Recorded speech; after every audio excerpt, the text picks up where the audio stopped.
ಆದ್ದರಿಂದ ಅಂಥ ಸಂಸ್ಥೆಗೆ ಸೇರಿದವಳು ನಾನು ಅಂತ ನನಗೆ ಭಾಳ ಹೆಮ್ಮೆ ಅನ್ನಿಸ್ತದೆ. ನಿಜವಾಗ್ಲೂ ಯಾವುದೇ ಒಂದು ಲಾಭ ಇಲ್ಲದೆ ಈ ಪ್ರಪಂಚದಲ್ಲಿ ಒಂದು ಕ್ರಾಂತಿ ಮಾಡ್ತಾ ಇರೋ ಸಂಸ್ಥೆ ಅಂದರೆ ಅದು PSSN. 40 ದೇಶಗಳಲ್ಲಿ, ಭಾರತದ ಎಲ್ಲ ರಾಜ್ಯಗಳಲ್ಲಿ ಇಷ್ಟು ಅದ್ಭುತ ಕೆಲಸ ಮಾಡ್ತಾ ಇದೆ.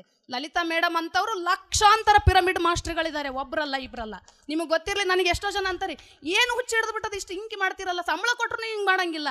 ಸಂಬಳ ಕೊಟ್ಟರೆ ಮಾಡೋರಲ್ಲ ನಾವು ಆ ಉದ್ದೇಶಕ್ಕೆ ಜನ್ಮ ತಗೊಂಡು ಬಂದವರು ಈ ಭೂಮಿಗೆ.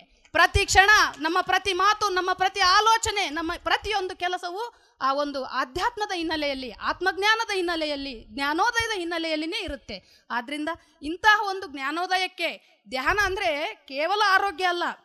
ಆರೋಗ್ಯ ಚಾಕ್ಲೇಟ್ ಇದ್ದಂಗೆ, ಫಸ್ಟ್ ಬರೋ ಮೊದಲ ಪ್ರಾಥಮಿಕ ಲಾಭ ಅಂದರೆ ಆರೋಗ್ಯ, ನಂತರ ಸಿಗೋದಂದರೆ ಆತ್ಮಜ್ಞಾನ ಮತ್ತು ಆತ್ಮೋನ್ನತಿ. ಆದ್ದರಿಂದ ನಾವು ಪ್ರತಿದಿನ ಧ್ಯಾನ ಮಾಡಬೇಕು. ಅಂಥ ಧ್ಯಾನಕ್ಕಾಗಿ ಇಂಥ ಉನ್ನತವಾದ ಅಖಿಲ ಪಿರಮಿಡ್ ಕೇವಲ ಗಂಗಾವತಿಯನ್ನು ಇಷ್ಟು ಮಾಡಿದೆ. ಈಗ ನಾನು ಒಂದೇ ಒಂದು ಮುಖ್ಯವಾದ ಅನೌನ್ಸ್ಮೆಂಟ್ ಇದೆ. ಏನು ಅಂದರೆ ಧ್ಯಾನ ಕಸ್ತೂರಿ. ಧ್ಯಾನ ನೋಡಿರಿ, ಕಸ್ತೂರಿ ಅಂದರೆ ಪರಿಮಳ. ಈ ಧ್ಯಾನದ ಪರಿಮಳವನ್ನು ಹಬ್ಬೋದಕ್ಕೆ ಈಗಾಗಲೇ PMC ಕನ್ನಡ ಇದೆ ಮತ್ತು ಪಿರಮಿಡ್ ಕಾಲ್ ಸರ್ವಿಸ್ ಬೆಂಗಳೂರು ಅಂತಿದೆ.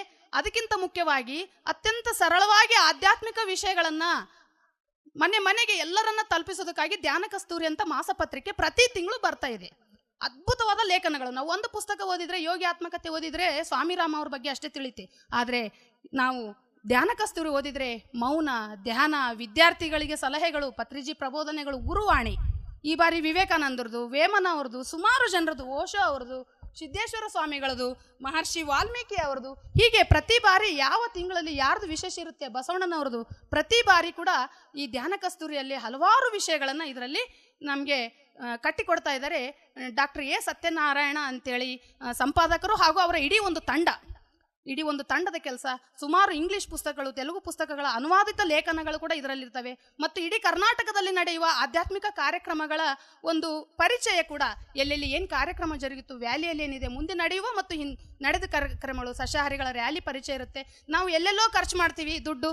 ಆದ್ದರಿಂದ ದಯವಿಟ್ಟು ಎಲ್ಲರಲ್ಲೂ ಒಂದೇ ವಿನಂತಿ, ನಾನು ಈ ವೇದಿಕೆ ಮೂಲಕ ಇಡೀ ಕರ್ನಾಟಕದವರಲ್ಲಿ ಏನು ವಿನಂತಿಸ್ಕೊಳ್ತಾ ಇದ್ದೀನಿ ಅಂದರೆ, ಧ್ಯಾನ ಕಸ್ತೂರಿಗೆ ಚಂದಾದಾರರಾಗ್ರಿ.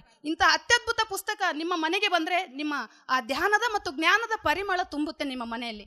ಮುಖ್ಯವಾಗಿ ಇನ್ನೂ ಒಂದು ಹೇಳಬೇಕು, ಇವತ್ತು ಶುಭಗಳಿಗೆ ಲಲಿತಾ ಮೇಡಮ್ ಅವ್ರು ಹೇಳಿರೋದ್ರಿಂದ ನನಗೂ ಸ್ಫೂರ್ತಿ ಆಯಿತು. ನಾನು ಧ್ಯಾನ ಕುಂತಾಗ ಒಂದು ಬಂತು, ಇವತ್ತಿನಿಂದ ಧ್ಯಾನ ಕಸ್ತೂರಿ ತಲುಪಿದವರಿಗೆ ಜ್ಞಾನ ತಲುಪುತ್ತೆ, ಜ್ಞಾನ ಕಸ್ತೂರಿ ತಲುಪದವರಿಗೂ ಕೂಡ, ಮತ್ತು ಧ್ಯಾನ ಕಸ್ತೂರಿ ಮನೆಗೆ ಬಂದು ಕೂಡ ಓದಲು ಸಾಧ್ಯ ಆಗದೇ ಇರೋರಿಗೆ ಪ್ರತಿ ತಿಂಗಳು ಧ್ಯಾನ ಕಸ್ತೂರಿಯ ಎಲ್ಲ ಲೇಖನಗಳನ್ನು ಪರಿಚಯಿಸಿಕೊಡುವುದಕ್ಕಾಗಿ ಇವತ್ತಿನಿಂದ ಧ್ಯಾನ ಕಸ್ತೂರಿ ಯೂಟ್ಯೂಬ್ ಚಾನಲ್ ಕೂಡ ಆರಂಭವಾಗಿದೆ ಶುಭಗಳಿಗೆಯಲ್ಲಿ.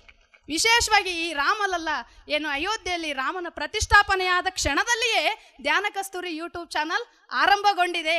ಈಗಾಗಲೇ ಇದನ್ನು ನಿಮಗೆ ಗೊತ್ತಿರಲಿ, ನಮ್ಮದೇ ಊರಿನವರಾದ ಪ್ರಾಣೇಶ್ ಅವರು, ಅವ್ರ ಮನೆಗೆ ಧ್ಯಾನ ಕಸ್ತೂರಿ ಹೋಗುತ್ತೆ. ಅವರು ಬಹಳಷ್ಟು ಅದ್ಭುತ ಓದುಗರು. ಅವರು ಎಷ್ಟೊಂದು ಆಧ್ಯಾತ್ಮಿಕ ಪುಸ್ತಕಗಳನ್ನು ಓದ್ತಾರೆ. ನಾನು ಸುಮ್ಮನೆ ಅವ್ರ ಧ್ಯಾನ ಕಸ್ತೂರಿ